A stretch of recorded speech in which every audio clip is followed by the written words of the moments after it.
오늘은 지난주에 이어서 바울의 2차 전도 여행에 대해서 함께 말씀을 나누려고 합니다. 오늘은 종교개혁 주일입니다. 종교개혁 주일. 16세기의 종교개혁운동은 기독교 2000년 역사 가운데 가장 위대한 개혁운동이고요. 신앙회복운동입니다.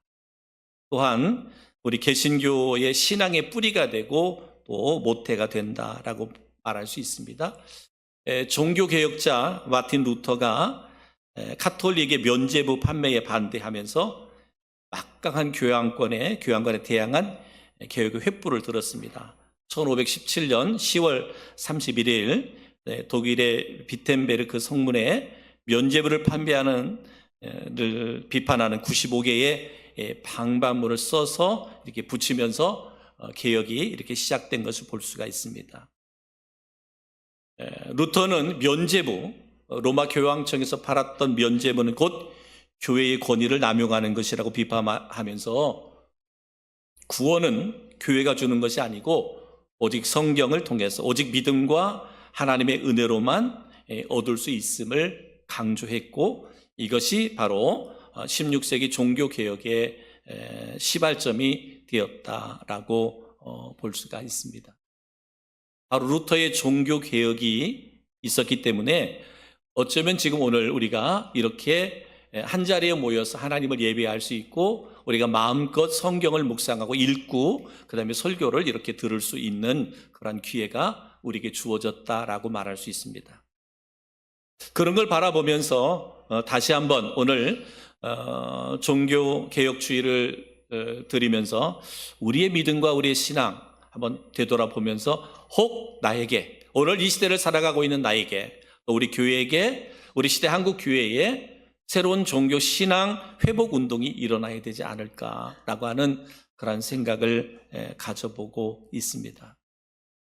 오늘 새벽에 묵상했던 시편 100편의 묵상 속에 보면 거기서 우리 하나님께 감사와 찬양을 올려드려라. 왜냐하면 하나님은 선하시고 하나님이 인자하시고 하나님은 성실하시기 때문이다 라고 말하면서 시편의 기자가 우리가 하나님께 감사와 찬양을 올려드려야 하는 이유에 대해서 말씀드리고 있습니다. 성도 여러분, 우리 지금 예배자로 지금 이 자리에 나와 있습니다. 여러분, 예배를 드릴 때마다 우리의 마음 속에, 우리의 심령 속에 구원에 대한 감격, 감동, 그리고 감사, 여러분 기쁨이 있습니까? 지금 예배하는 여러분의 마음 속에 하나님이 나를 구원하신 그 감사, 그 감격, 그 감동, 그 기쁨이 지금 예배자로 우리가 세움받는 나에게 있느냐? 여러분, 구원은 우리가 구원받는 그 공식, 수학 공식처럼 공식을 안다고 해서 구원받는 게 아닙니다. 예수를 믿어야 구원을 받습니다.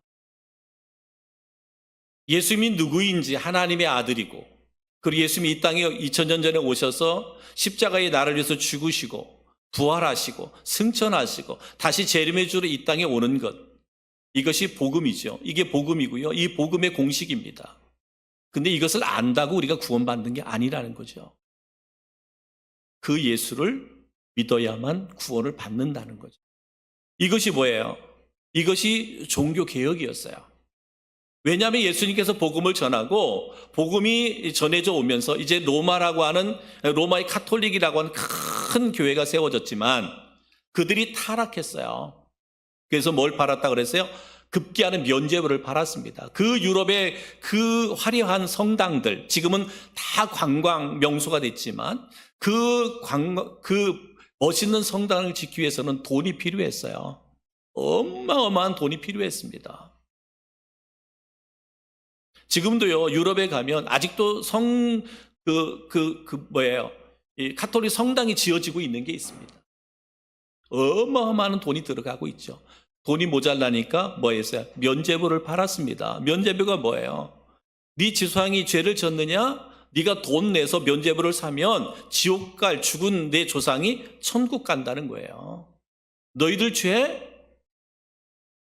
돈 주고 면죄부 사면 너희들 죄 져서 천국 간다는 거예요. 너희의 자녀들, 내 자녀들 앞으로 어떻게 죄를 짓고 악을 짓고 살아갈는지 모르는데 그들 자녀들 거 면죄부 사놓으면 뭐 한다는 거예요? 천국 간다는 거예요. 그러니 여러분, 내 죽은 부모가 천국 간다 그러는데 면죄부 안 살 자식이 어딨냐 말이에요. 나의 죄를 돈 주고 산다는 이거보다 쉬운 게 어딨냐 말이에요. 면죄부 안 살 수가 없잖아요. 내 자녀들이 어떻게 살아가는지 모르는데 그들을 위해서 면죄부를 미리 사놓으면 걔네들이 지옥 안 가고 천국 간다는데 면죄부 안 살 사람이 어딨냐 말이에요. 그렇게 돈을 들고 모았어요. 어디에서? 성당에서. 천주교에서 그랬어요. 그렇게 해서 면죄부를 팔았어요. 그때의 루터가 이건 아니다. 면죄부를 팔아서 교회를 통해서 구원받는 게 아니다. 그래서 루터는 오직 성경, 오직 믿음, 오직 은혜, 예수 그리스도를 믿어서 구원받는다. 그래서 종교개혁의 5대 강령이 뭐예요? 오직 성경, 오직 그리스도, 오직 믿음, 오직 은혜, 오직 하나님께만 영광. 이것이 바로 루터가 종교개혁을 일으킬 때 5대 강령이었습니다. 한마디로 말하면 오직 예수 그리스도를 믿어야만 구원받는다. 그리고 우리는 그것을 믿고 그것을 전해야 된다라고 말씀했습니다. 사랑하는 성도 여러분, 오늘 우리가 이 시대 그리스도로 살아가면서 우리가 우리의 신앙과 믿음을 한번 되돌아봐야 될 것들은 뭐예요? 때로는 우리가 교회에 오는 것이 면죄부가 될 수가 있어요. 오늘 예배에 참석했으니까 이것이 면죄부가 될 수 있어요. 나는 하나님 앞에 헌금을 드렸으니까 이게 면죄부가 될 수 있습니다. 여러분, 목사가 강대상에 서서 오늘 이 시대에도 마찬가지인 거예요. 면죄부를 파는 목회를 하면 안 됩니다. 그죠? 목사는 복음을 전해야 되죠. 예수 복음을 전하는 게 목사고 목회입니다. 바른 목회입니다. 면죄부 팔면 안 돼요. 카톨릭에서 말하는 죄사함을 위한 면죄부가 아니라 오늘날 우리들이 신앙생활을 할 때에 성경에서 말씀하고 있는, 하나님이 말씀하고 있는, 예수님이 말씀하고 있는 하나님의 말씀과 복음을 바르게 전하는 게 목회자의 일이지, 목회자가 면죄부를 팔아서 성도들 적당하게 신앙생활을 해도 다 괜찮은 것처럼 그렇게 목회하는 것은 바른 목회가 아니다. 오직 복음만이 구원한다. 그렇기 때문에 바르게 복음을 제시하고 증거해야 됩니다. 바르게 목양해야 됩니다. 그러니까 목사가 하나님보다 사람 바라보면서 목회하는 것, 이것은 바로 면죄부 파는 것과 별반 다를 게 없어요. 그런 부분들에 대해서 회개해야 돼요. 저도 혹이라도 이렇게 여기서 31년을 목회하면서 혹이라도 이런 목회를 해왔다면 하나님 바라보고 주님 바라보고 목회하지 않고 사람 바라보고 목회했다면 회개해야죠. 그게 여러분 면죄부 판 거와 뭐가 다를 게 있겠어요? 그들만 탓할 것이 아니라 그렇습니다. 오늘 우리들의 신앙생활도 마찬가지예요. 내가 주님 바라보지 않고 내 생각대로 내 판단대로 신앙생활을 했다면 그것 또한 그것이 면죄부가 되는 거예요. 내 스스로가 면죄부. 이것 우리 회개해야 돼요. 여러분, 하나님 앞에 바로 서야 되잖아요. 여러분, 우리 다 잘 알잖아요. 우리 그 연예인 가운데 김수미 씨라고 하는 연예인 집사님이시더라고요. 그죠? 75세인데 참 친숙한 분이잖아요. 그죠? 우리 텔레비전에서 많이 보는 친숙한 분이잖아요. 근데 그냥 저녁에 자러 들어갔다가 아침에 죽은 모습으로 아들에게 발견됐어요. 성도 여러분, 우리의 생명은 영원하지 않습니다. 그죠? 영원하지 않아요. 아무리 돈이 많든 인기가 많든 뭐 해도 순서는 없어요. 중요한 것은 뭐예요? 우리는 그리스도인으로 바른 믿음과 신앙을 갖고 살아가야 된다는 거죠. 그죠? 왜냐하면 우리의 영원한 본향은 천국이지 이 땅이 아니기 때문에 그렇습니다. 근데 이 땅이 영원한 것처럼 그렇게 우리가 신앙생활을 하면 안 된다는 거죠. 우리가 목회가 우리의 성도들의 신앙생활이 면죄부를 주고 면죄부를 사는 것 같은 그러한 신앙생활을 하면 안 된다는 거예요. 오직 예수 그리스도의 복음만 믿고 그 말씀대로 살아가는 목회, 살아가는 성도들의 삶이 되어야 된다라고 하는 것이 오늘 종교 개혁주일 이 아침에 우리를 향하여 주시는 하나님의 메시지다라고 볼 수가 있습니다. 여러분, 오늘은 사도 바울의 2차 전도 여행, 지난주에는 빌립보에서 있었던 복음에 대해서 2차 전도 여행에서 말씀을 드렸는데, 오늘은 고린도라고 하는 지역에서 사도 바울이 중심을 두고 2차 전도 여행을 했는데요. 여기서 주시는 은혜가 있고 도전이 있습니다. 오늘 말씀은 아덴을 떠나 고린도에서 복음을 전하는 사도 바울의 모습을 소개하고 있습니다. 아덴은 아테네를 말합니다. 문화, 과학, 예술의 도시라면 고린도는 무역과 상업의 도시입니다. 왜냐하면 고린도는 바닷가거든요. 바닷가. 그런데 여러분, 아덴은 어떤 것이었느냐면 철학과 우상을 섬기는 사람들을 중심을 이루는 도시가 바로 아테네였습니다. 근데 고린도는 음란과 타락한 사람들이 사는 도시, 바로 고린도라고 하는 지역이었어요. 그런데 이 바울이 아덴에서 복음을 전했잖아요. 복음을 전했는데 거기에서 복음을 전했는데 큰 성과를 거두지 못했어요. 한마디로 말하면 큰 도시 아테네에서 복음을 전했는데 근데 거기에서 선교에 실패를 했습니다. 좌절했어요. 그러다가 아덴을 떠나서 고린도라고 하는 지역에 가서 이제 다시 선교를 시작하는데 거기서는 1년 6개월 동안 거기서 선교를 한 것을, 전도를 한 것을 볼 수가 있습니다. 그러면 왜 사도 바울이 아덴에서 선교에 실패했을까? 이유는요, 예수 그리스도의 순수한 복음을 전하지 않았어요. 거기에서는. 왜냐하면 거기에는 말씀드린 것처럼 이 문학의 도시예요, 과학의 도시예요, 예술의 도시예요.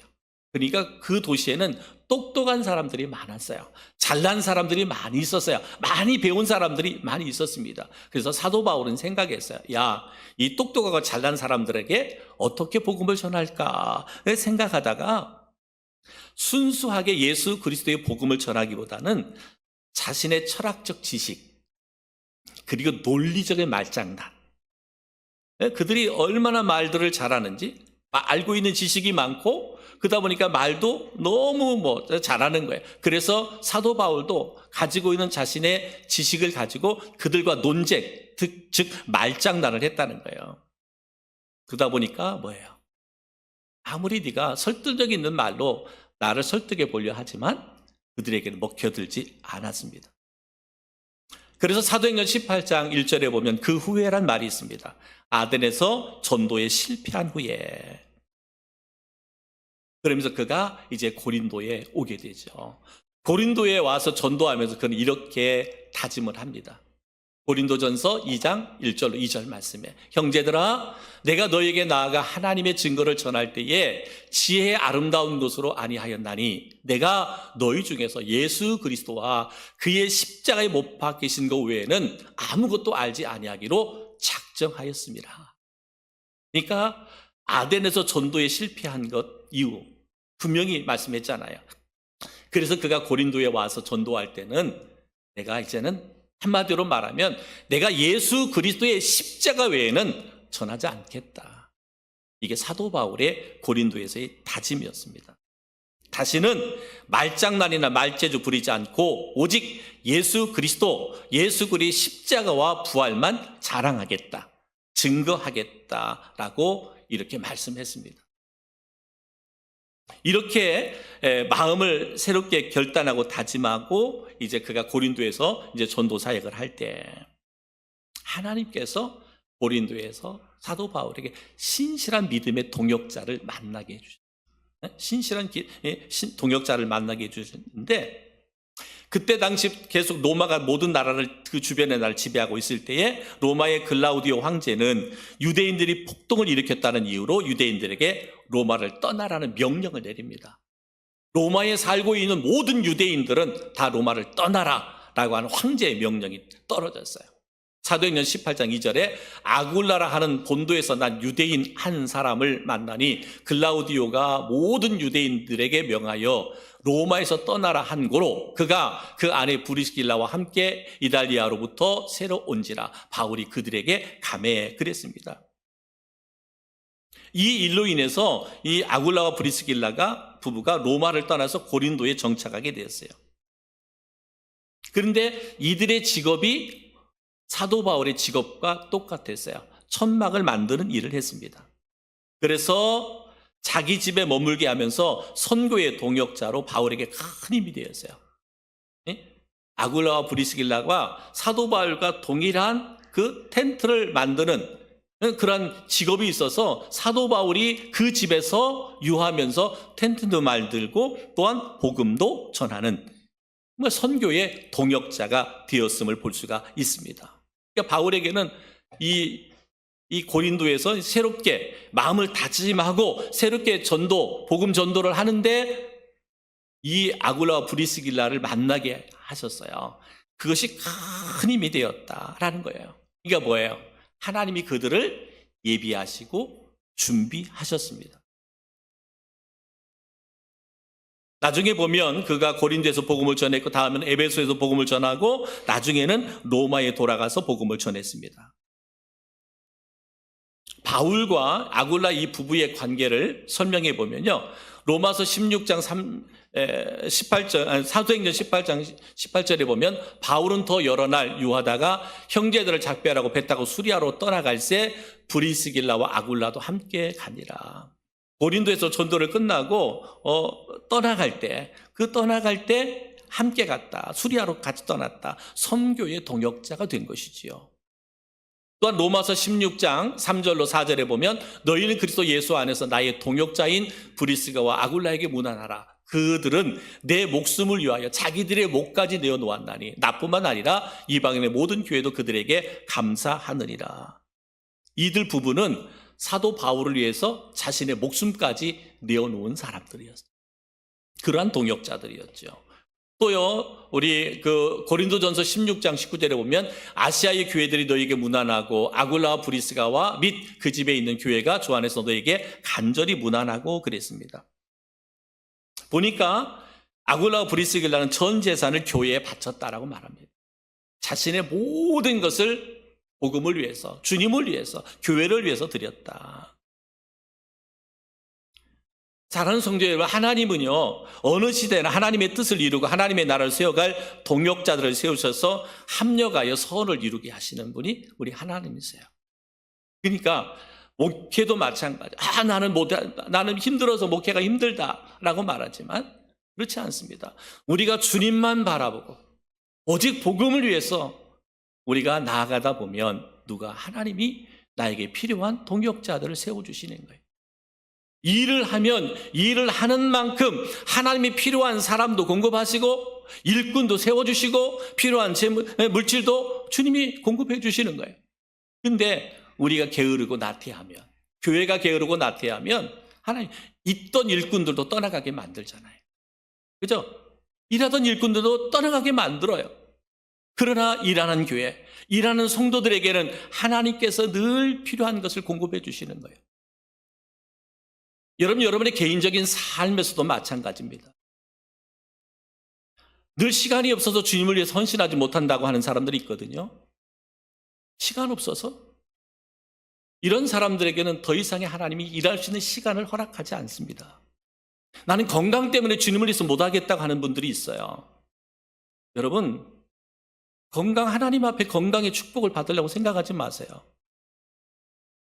나 자신을 드릴 때 하나님이 필요하면 건강 주시는 거예요. 늘 강조하잖아요. 사명 붙들어라. 교회에서 주님을 위해서 일할 사명 없으면 하나님이 더 이상 이 땅에 존재하게 할 이유가 없는 거예요. 사명 붙들으세요. 맡겨진 일들 게을리 하지 말고 열심히 헌신하고 충성하십시오. 그러면 하나님이 그 일을 감당할 수 있는 믿음도 주시고 건강도 주시고 물질도 주시는 거예요. 늘 축복하며 기도하는 게 물질의 종로로 하지 마라. 물질을 쫓아가지 마라. 조금만 힘들고 어려우면 어때요? 하나님 앞에 드리는 일을 딱 멈춰버리잖아요. 그렇잖아요. 하나님께 우리가 예물 드릴 때 조금만 내 가정 형편이 어려워, 물질에 힘들어요. 그러면 제일 먼저 뭐예요? 함께 드리는 헌금 끊어버리잖아요. 하나님에 대한 믿음이 없기 때문에 그렇죠. 그래서 하나님에 대한 신뢰가 부족하기 때문에 그렇습니다. 여러분, 하나님은 물질을 지배하고 다스리시는 분들이에요. 분이시죠. 믿으십니까? 믿으십니까? 저는 여기에서 강대성도 될 수 있는 물질적인 설교를 안 합니다. 왜? 이것은 믿음이 있으면 따라가는 거거든요. 믿음이 없으니까 물질을 쫓아가는 거예요. 물질의 종로로 타는 거예요. 다시 축복합니다. 여러분, 물질의 종로로 타지 말고 물질을 지배하고 다스리십시오. 여러분의 직장, 여러분의 사업장, 여러분의 일터 주님 앞에 올려드리세요. 어떻게 하든지 그거 쫓아다니고 세상의 종로로 타지 말고. 뭐예요? 사도 바울이요. 아덴에서 자기가 뭔가 해보려고 하다가 안 되잖아. 고린도에 가서 그가 고백하는 게 뭐예요? 나는 오직 예수 그리스도의 십자가와 부활만을 전하겠다 했더니 하나님이 브리스길라 아굴라라고 하는 신실한 동역자를 예비해 놓으시잖아요. 준비해 놓으시잖아요. 사도 바울을 위해서라면 생명까지 내어주시고 교회를 위해서라면 그의 재산까지 다 내어주실 만큼 예비되고 준비된 그를 보내주시잖아요. 그 예비되고 준비됨이 그냥 된 게 아니잖아요. 로마의 황제의 마음까지 움직여서 유대인들을 다 쫓아내잖아. 거기에는 얼마나 많은 슬픔과 아픔과 눈물이 있었겠어요. 그러나 분명한 것은 사도 바울을 통해서 고린도에서 브리스길라와 아굴라를 만나게 하셔서 사도 바울의 선교의 동역자가 되게 하셨고, 사도 바울의 선교가 오늘날 세계 민족과 열방 가운데 하나님의 나라를 이루게 하시잖아요. 그러니까 누가 하시는 일이에요? 하나님이 하시는 일. 하나님이 하시는 일.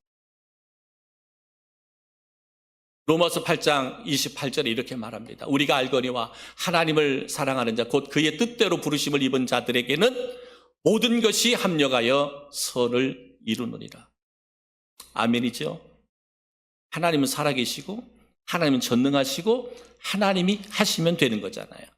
하나님은 전능하세요. 하나님이 하면 됩니다. 하나님 모든 것들이 합력하여. 지금의 아픔이 있습니까? 지금의 슬픔이 있습니까? 지금의 눈물이 있습니까? 여러분을 좌절케 할 만한 환경이 있습니까? 결국은 하나님을 향한 우리의 믿음이 바로 서 있으면 결국은 그것이 합력하여 선을 이루게 하신다. 그게 누가 하시는 일이에요? 하나님이 하시는 일이잖아요. 주님이 하시는 일이잖아요. 이 믿음이 우리에게 필요하죠. 이 믿음이 우리에게 필요하다. 바울은 안식일마다 회당에서 유대인과 헬라인들에게 이렇게 말씀을 가르쳤습니다. 사도행전 18장 4절에 보니까 안식일마다 바울이 회당에서 강론하고 유대인과 헬라인을 권면하니라 라고 말합니다. 이제 이러한 사역 가운데 이제는 뭐예요? 실라와 디모데가 베레아에서 고린도에 와서 복음을 함께 전하는데 사도행전 18장 5절에 실라와 디모데가 마게도냐로부터 내려오매 바울이 하나님의 말씀에 붙잡혀 유대인들에게는 예수는 그리스도라 밝히 증거하니 그랬습니다. 또 다른 동역자들 그저 디모데 그리고 실라 그들이 와서 함께 선교 사역에 동역하는데 지금까지는 어땠어요? 같이 브리스가 아굴라와 같은 직업을 가지고 천막 만드는 일을 하면서 복음을 전했어요. 근데 실라, 그 디모데와 바울이, 디모데와 실라가 올 때에 빌립보 교회에서 우리 지난주에 말씀드렸죠. 빌립보 교회가 어땠어요? 사도 바울의 선교를 후원했어요. 선교 후원금을 가지고 왔어. 그래서 그때부터 텐트 짓는 일을 안 했어요. 빌립보 교회가 후원한 후원금을 가지고 선교 사역에 감당했습니다. 왜?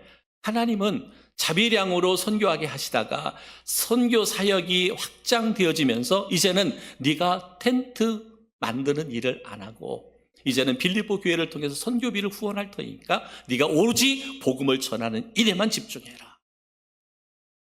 하나님이 그렇게 일하시고 하나님이 그렇게 역사하셨습니다. 하나님의 말씀에 붙잡혀서 하나님의 능력에 붙잡혀서 그가 복음을 전하는 뭐라는 거예요? 예수는 그리스도다. 사도 바울의 복음은 단순했습니다. 예수는 그리스도다. 그리스도 기름 부음을 받은 자, 예수님은 나의 구원자, 예수는 나의 메시아라고 말합니다. 사도행전 4장 12절에 이렇게 말합니다. 다른 이로서는 구원을 받을 수 없나니 천하 사람 중에 구원을 받을 만한 다른 이름을 우리에게 주신 일이 없음이라 하였더라. 그렇죠? 바울이 생명을 걸고 전한 복음은 뭐예요? 예수가 그리스도다. 유대인들은 메시아 약속을 받은 민족이었잖아요. 그럼에도 그들은 메시아가 오셨다는 소식처럼 그렇게 기쁜 소식인데도 그들은 믿지 않았어요. 받아들이지 않았습니다. 유대인들에게 예수는 그리스도다. 사도 바울이 혀가 닳도록 외쳤지만 그래도 유대인들은 바울을 배척합니다. 핍박합니다. 죽이려 합니다. 여전히 말씀드린 것처럼 아굴라와 브리실라 같이 유대인 가운데서 사도 바울의 사역을 돕는 사람도 있지만 여전히 유대인들 가운데서는 그러한 사도 바울을 핍박하고 배척하고 죽이려 했습니다. 그러한 상황 가운데 있던 바울에게 하나님이 위로하고 하나님이 격려합니다. 뭐라고요? 두려워하지 마라. 두려워하지 마라. 사도 바울은 그렇게 담대하게 복음을 전함에도요 계속 생명의 위험이 있었거든요. 그런데 뭐라고요? 두려워하지 마라. 위로합니다. 한 단계 더 가서 뭐라 그래요? 침묵하지 말고 말하라. 명령합니다. 사도행전 18장 9절 밤에 주께서 환상 가운데 바울에게 말씀하시되 두려워하지 말며 침묵하지 말라라고 말하고 있습니다. 왜냐하면 왜 두려워하지 마라? 왜 두려워하지 말고 침묵하지 말고 복음을 전하라고 했느냐? 주님께서 뭐야? 사도행전 18장 10절에 보니까 뭐라 했냐? 내가 너와 함께 있으매. 그렇게 말씀하고 있습니다. 내가 너와 함께 하고 있으니까 두려워하지 마라. 담대하게 복음을 외쳐라 라고 말씀하고 있습니다. 많은 핍박이 있었고 죽음의 위험에 있었지만 하나님의 위로, 격려의 말씀, 용기 주시는 말씀과 명령에 따라 사도 바울은 두려워하지 않았습니다. 담대하게 복음을 전했더니 하나님께서 어떻게 역사하셨느냐, 어떠한 열매를 주셨느냐. 하나님께서는 디도 유스도라고 하는 한 사람을 또 만나게 하십니다. 사도행전 18장 7절에 보니까 거기서 옮겨 하나님을 공경하는 디도 유스도라 하는 사람의 집에 들어가니 그 집은 회당 옆이라. 회당에서 복음을 전하니까 그 사도 바울을 죽이려고 하는 사람들이 핍박하는 사람들이 많았는데 바로 그 회당 옆에 디도 유스도라고 하는 사람이 있었어요. 근데 그가 사도 바울이 전한 복음을 듣고 자기 집을 내어줬어요. 한마디로 말하면 자기 집을 선교센터, 사도 바울이 복음을 전하는 선교센터로 자기 집을 내놓았습니다. 그것이 뭐예요? 고린도 교회의 최초 집회 장소가 되었고 크게 하나님의 일을 한 사람이 되었습니다. 여러분 빌립보에서는 누디아가 자기 집을 그죠? 처소로 하나님을 예배하고 복음을 전하는 처소로 내어놓았을 때 그 빌립보 교회가 된 것처럼 오늘 디도 유스도도 자기 집을 사도 바울이 선교할 수 있는 선교 센터로 내어주었는데 결국은 그것이 고린도 교회가 된 거예요. 또 하나 누구예요? 회당장 그리스도라고 하는 회당장 그리스도. 사도행전 18장 8절에 보면 또 회당장 그리스도가 온 지방과 더불어 주를 믿으며 수많은 사람도 듣고 믿어 침례를 받더라 그랬어요. 사도 바울은 회당에 들어가서 계속 복음을 전했는데 유대인들이 끊임없이 핍박하잖아요. 죽이려고 하잖아요. 그런데 그 회당의 회당장인 그리스도가 예수를 믿은 거예요. 여러분 이거 기적이잖아요. 누구도 회당장이 예수 믿으리라고는 사도 바울이 회당에서 복음을 전했지만 그 복음을 회당장인 그리스도가 예수를 믿을 것이라고는 누구도 생각 못했어요. 그런데 그가 믿었지요. 온 집안이 믿었죠. 수많은 고린도 사람들이 믿어 침례를 받았다라고 말씀하고 있습니다. 누가 하신 일이에요? 하나님이 하신 일이잖아요. 주님이 하신 일이잖아요. 그죠? 여러분, 회당장이 믿었고 그 가족이 믿고 많은 사람들이 예수를 영접하고 침례를 받았다라고 말하고 있습니다. 또 하나 등장하는 사람이 누구냐면 회당장 소스데네입니다. 사도행전 18장 17절에 모든 사람이 회당장 소스데네를 잡아 법정 앞에서 때리되 갈리오가 이 일을 상관하지 아니하니라 그랬어요. 회당장 그리스도가 예수를 믿었잖아요. 그러니까 회당장이 될 수가 없죠. 그죠? 그 사람을 뒤를 이어서 소스데네가 회당장으로 온 거야. 그런데 그도 예수를 믿어요. 복음을 듣고 예수를 믿어. 그래서 나중에 사도 바울이 맞아야 할 매를 이 소스데네가 맡게 된 것이 오늘 18장 11절에 말씀하고 있습니다. 고린도전서 1장 1절에 보면 이렇게 말 하나님의 뜻을 따라 그리스도 예수의 사도로 부르심을 받은 바울과 형제 소스데네는 이렇게 말하잖아요. 바울과 형제 소스데네 회당장이었어요. 회당장이었는데 그가 예수를 믿었다는 거예요. 여러분 이게 어디에서 온 거예요? 이게 어디에서 왔어요? 사도 바울이 고린도에서 오로지 예수 그리스도의 십자가와 부활만을 전했을 때 하나님이 사도 바울을 도우셔서 믿음의 동역자도 만나게 하시고 그렇게 담대하게 복음을 전했더니 수많은 사람들이 예수 믿고 구원받는 역사가 있는데 그들 가운데 누가 회당장들이 예수를 믿고 구원받는 역사가 일어나더라 이 말이에요.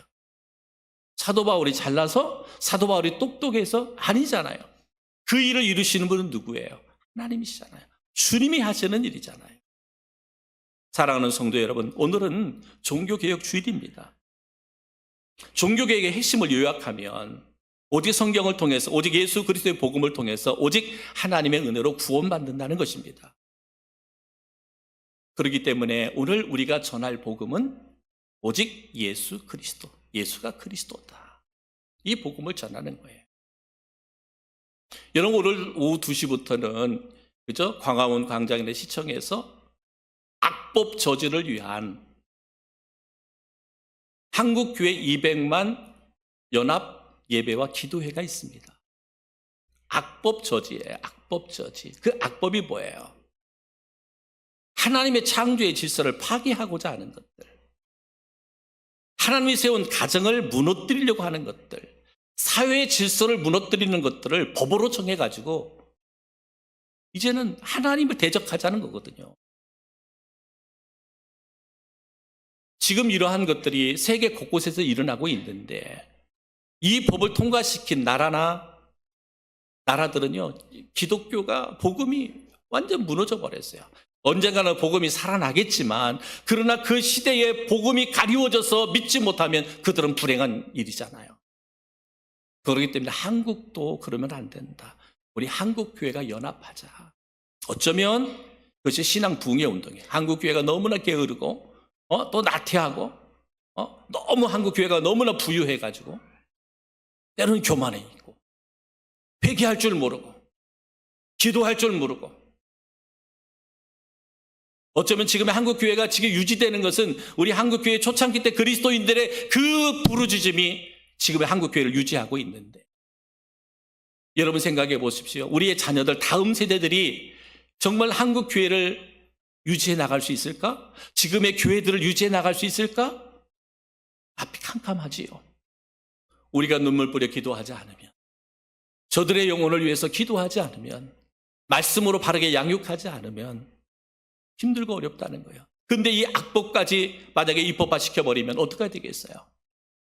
사랑하는 성도 여러분, 다시 한번 우리가 새로운 신앙 부흥이 우리 심령에서부터 일어나야 돼요. 우리 영혼에서부터 일어나야 된다는 거죠. 사랑하는 성도 여러분, 우리에게는 이제 다음 주일에는 성전 봉헌 예배를 드립니다. 은혜지요, 축복이지요. 여러분, 이에 대한 감사와 감격과 감동이 있습니까? 저는 여러분들 가운데 그 심령이 일어나기를 바랍니다. 나하고는 상관없는 일이 아니에요. 여러분의 평생의 믿음 생활하면서 하나님 앞에 성전을 봉헌할 수 있는 것은 은혜 중에 은혜고 축복 중에 축복이에요. 그렇다면 이번을 계기로 말미암아 우리 교회도, 우리 성도들도 한 단계 성숙되어져가는 교회가 되고 성도들이 되어야 됩니다. 저는 이런 은혜가, 이런 축복이 종교개혁 주의를 맞이해서 또 봉헌 예배를 통해서 우리 교회와 성도들 가운데 있어지기를 주님의 이름으로 축복합니다.